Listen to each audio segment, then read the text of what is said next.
नमस्कार, मैं हूं अमित और आप देख रहे हैं आंखें न्यूज 24। जनता दल यू कार्यालय में जनता दरबार के बाद ग्रामीण विकास मंत्री श्रवण कुमार से जब पत्रकारों के द्वारा पूछा गया कि पुल गिरने के मामले में नीतीश कुमार का इस्तीफा मांग रही है, इस पर उन्होंने कहा कि बीजेपी के लोगों ने इस्तीफा दिया क्या? भारत की सबसे बड़ी रेल दुर्घटना हो गई, भाजपा के किसी लोग ने इस्तीफा दिया? आगे श्रवण कुमार ने कहा कि इन लोगों के पास कोई काम नहीं बचा है। हज भवन में नीतीश कुमार के द्वारा लोगों से इस अपील पर कि हम लोग हिंदू मुस्लिम में कभी कोई फर्क नहीं समझते। इस पर श्रवण कुमार ने कहा कि हमारी नीति है, हम लोग सभी लोगों को एक साथ लेकर चलते हैं और आगे भी चलते रहेंगे, इसमें कोई फर्क नहीं पड़ता। हम लोग की नीति है, हम लोग के लिए हिंदू मुस्लिम सिख ईसाई सब एक हैं और एक ही रहेंगे। आइए आपको सुनवाते हैं और क्या कुछ कह रहे हैं मंत्री श्रवण कुमार। देखिए, पहले तो हादसा जो हुआ है उसकी जवाबदेही लेना चाहिए और देश में जो बातें आ रही है सामने, ये दूसरी बड़ी घटना है देश के अंदर।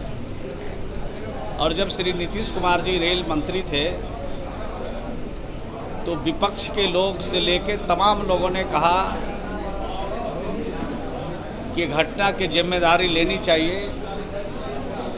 तो माननीय श्री नीतीश कुमार जी जब रेल मंत्री थे तो बगैर कोई डिमांड के, बगैर कहीं से कोई आग्रह के उन्होंने रेल मंत्री पद से त्याग कर दिया था। ऐसे मामले में जो भारत सरकार में बैठे लोग हैं और रेल मंत्री जी हैं, ऐसे घटना का संज्ञान तो उन्होंने लिया है, वक्त उनको जवाबदेही ले लेना चाहिए और पद से त्याग पत्र देना चाहिए, मुझे ऐसा लगता है।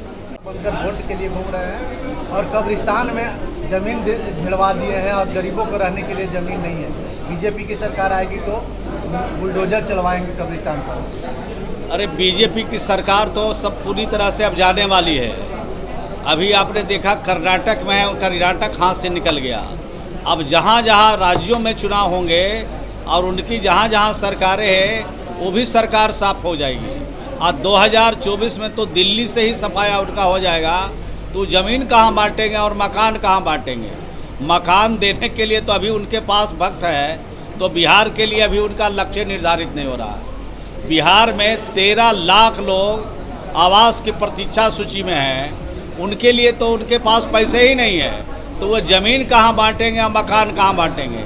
देश का पहला राज्य बिहार है जहाँ के मुख्यमंत्री श्री नीतीश कुमार जी ने गरीबों की चिंता किया और गरीबों को कैसे ज़मीन मिले, गरीबों को कैसे आवास मिले, उसके लिए भी योजना बनाई।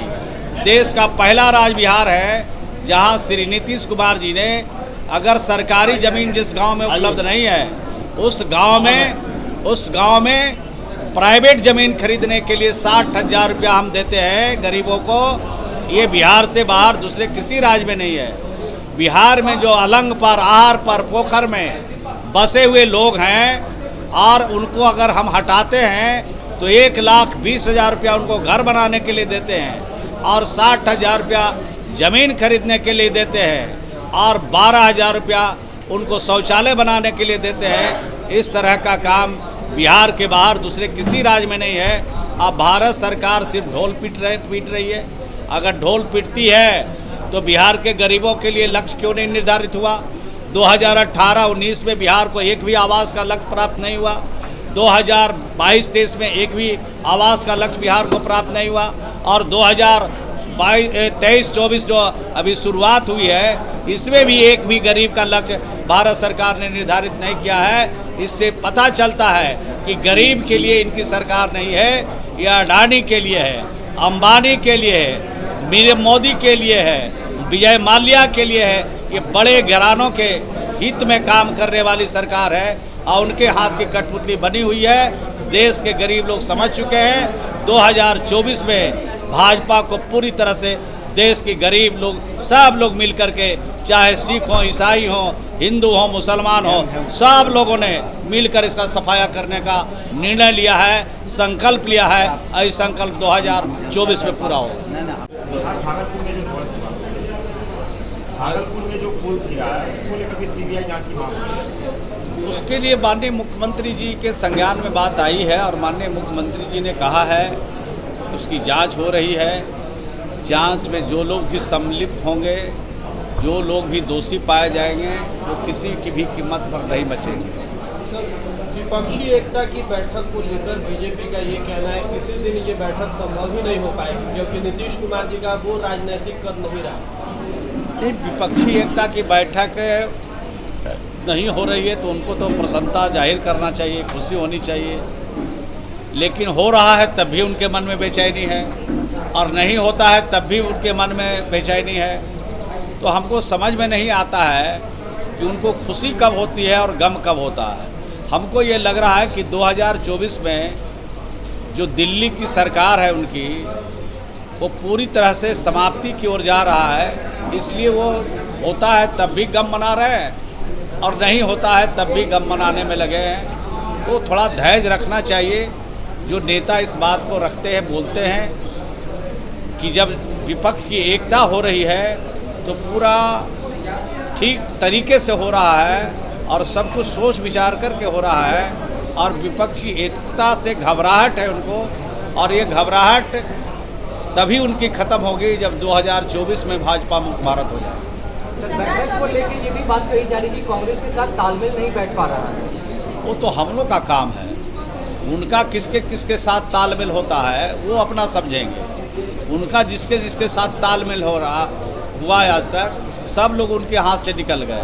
अब उनकी चिंता इस बात की है, और हम लोग का जो तालमेल होना है, गठबंधन होना है, सब पूरी तरह से तैयारी करके किया जा रहा है, और इसका फलाफल जल्द उनको भी देखने को मिल जाएगा। क्या काम कर रहा है तो कर्नाटक में अपना मेमोरी का इस्तेमाल करना चाहिए। वो तो बिल्कुल फेल होने वाले हैं। वो तो ऐसे नेता के रूप में स्थापित किए जा रहे हैं जिनकी कोई सोच नहीं है, जिनकी कोई विजन नहीं है, और जिनसे बिहार के लोग खुश नहीं है। मर्यादा में रहना चाहिए हर व्यक्ति को। मैं कहाँ हूँ और वो कहाँ है, आप कहाँ हैं, सबकी अलग अलग मर्यादा है। मर्यादा का पालन करना चाहिए। मैं यही उनसे कहूँगा कि आपको मौका मिला है तो आप इस मौके पर अनाप शनाप अनर्गल बात और अनर्गल बयानबाजी नहीं करें। तथ्य और तथ्य से भरी हुई चीज़ों को सामने रखें तो हमें भी अच्छा लगेगा, और बिहार की जनता और देश की जनता को भी अच्छा लगेगा। अगर आपने अभी तक हमारे चैनल को सब्सक्राइब नहीं किया है तो हमारे चैनल को जल्द से जल्द सब्सक्राइब करें, लाइक करें, शेयर करें और कमेंट करें। क्या आप पत्रकारिता के क्षेत्र में अपना कैरियर बनाना चाहते हैं? तो आज ही Royal Ashoka Institute of Mass Communication and Journalism में अपनी जगह सुनिश्चित करें। आर्यभट्ट ज्ञान विश्वविद्यालय पटना से मान्यता प्राप्त 100% प्लेसमेंट के साथ royal Ashoka Institute of Mass Communication and journalism नामांकन जारी है। हमारा पता है DS/16 गायत्री मंदिर के समीप, कंकड़ बाग, पटना 8,20,000। आप हमें संपर्क भी कर सकते हैं। हमारा मोबाइल नंबर है 9955456126।